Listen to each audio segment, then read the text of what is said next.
We're on the bridge of the Joseph Merrick Jones as Captain Gene Waller threads a string of barges nearly 4 football fields long up the shrunken Mississippi River.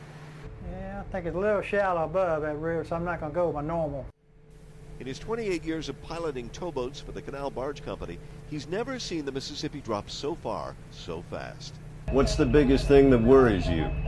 The unexpectedly hitting a shallow spot. Running into the bottom. Right.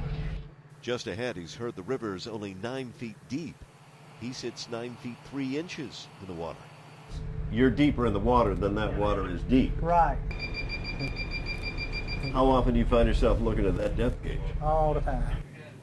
He's got reason to be nervous. Over the last 2 weeks, boats and barges have been running aground nearly every day.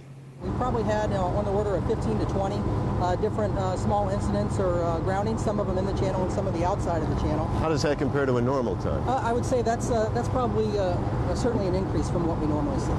And there are other problems. The giant American Queen has to let passengers off on a levee because the water is too shallow where it normally docks. Huge areas of riverbeds sit exposed, looking like desert, causing one lawmaker to quip. The Mississippi's got more beaches than Florida, which would be funny if it wasn't about to cost us all. You see, the Mississippi moves all sorts of things we use a lot of, like grain, oil, coal, and steel. Everybody's having to lighten the loads up and knock the barge the size of the tows down. So here's the math.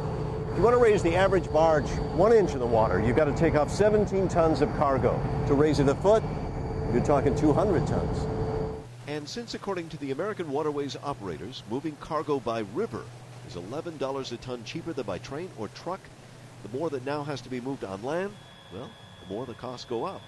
And eventually the consumer is going to pay that price somewhere along the line. That's Stephen Berry with the Army Corps of Engineers. I asked him the question that's on many people's minds. They're worried the river could close. What would you say?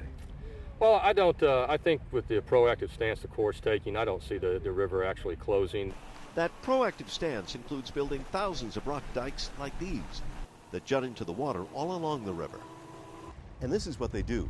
The water comes downstream, and during the drought, it's redirected, deflected into the center of the river. It makes the channel deeper, and it scours out the silt. But engineering can only do so much. The rest is up to nature. Just how much rain would it take to make the river right? 20 inches. Right, and that would be on a regular and recurring basis. That's not in the forecast. Long-range predictions actually show the river dropping another 2 to 3 feet, which is why Captain Waller and others on the Mississippi fear life could be about to hit bottom. Well, we just keep going till she quits moving.